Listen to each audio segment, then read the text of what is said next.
جاتے جاتے یہ مہینہ مواسات کا مہینہ، غم گساری کا مہینہ ہے، غم خاری کا مہینہ ہے۔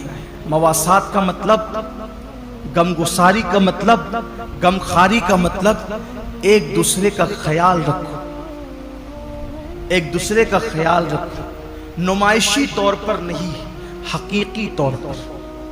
ایک دوسرے کا خیال رکھنے کا مطلب اگر کوئی حاجت مند نظر آئے اس کی حاجت کو پورا کرو، کوئی تکلیف میں نظر آئے اس کی تکلیف کو پورا کرو۔ بلکہ آپ مجھے یہ بتائیں کہ آخر اللہ رب العزت تو بے نیاز ہے، جن کے گھر کی فریجیں بھری ہے، کچن بھرے، ان کو بھوکا رہنے کا حکم کیوں دیا؟ کبھی سوچا روزے کا فلسفہ کیا ہے کہ دن بھر تمہیں بھوکا پیاسا رہنا ہے، سب کچھ ہے پھر بھی بھوکا پیاسا رہنا ہے؟ جیسے کچھ نیکیاں، کچھ عبادتیں خاص مالداروں کے لیے رکھی ہے، ویسے کچھ عبادتیں اللہ غریبوں کے لیے رکھ دیتا ہے۔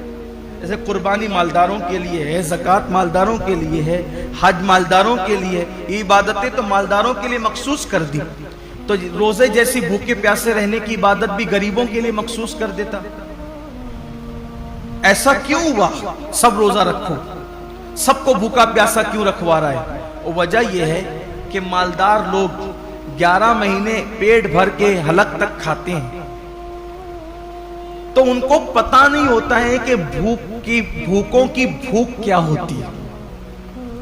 جو بندہ جس تکلیف سے گزرے گا نہیں، اس کو اس تکلیف کا احساس کبھی نہیں ہوگا۔ جو یتیم نہیں تھا اس کو یتیموں کا درد کبھی پتہ نہیں چل سکتا۔ جو غریب نہیں ہو اس کو غریبوں کا درد کبھی پتہ نہیں چل سکتا۔ جو پیدائشی مالدار ہو ان کی فکر میں، اور جو غریبی سے مالدار کی طرف آئے ہیں ان کی فکر میں زمین آسمان کا فرق ہے۔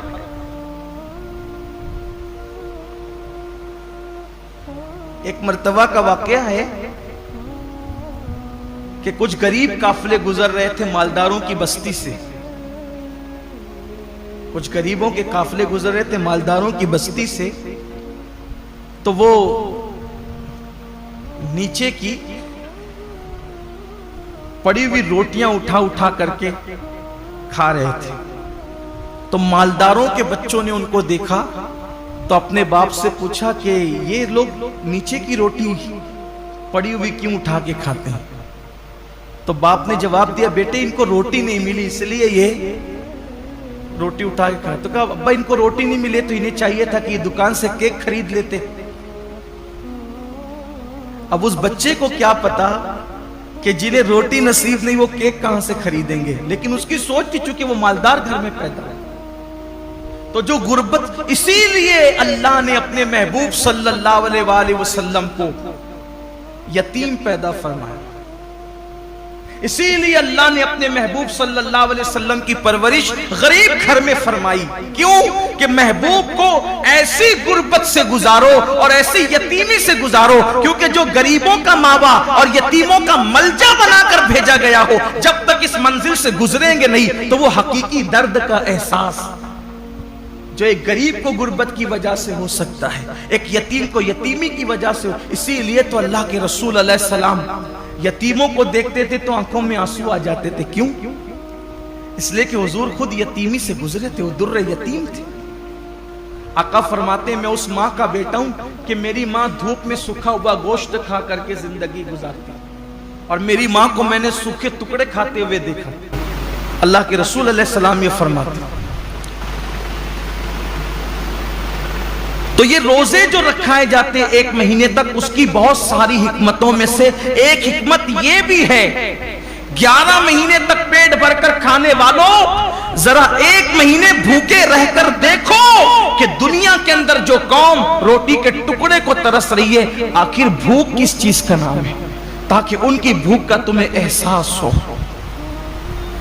اور بھی حکمتیں، لیکن ایک حکمت یہ بھی ہے کہ ان کی بھوک کا تمہیں احساس ہو۔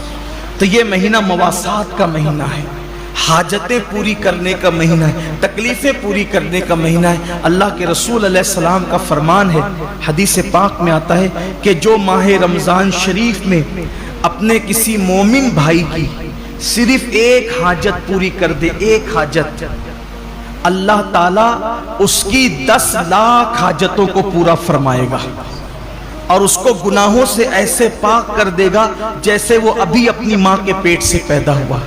اس لیے اگر اللہ نے آپ کو نوازا ہو دولت سے، اگر اللہ نے آپ کو نوازا ہو مال سے، اگر اللہ نے آپ کو خوشحال رکھا ہو تو اپنے رشتہ داروں کا خیال کریں، اپنے گرد و پیش کا خیال کریں۔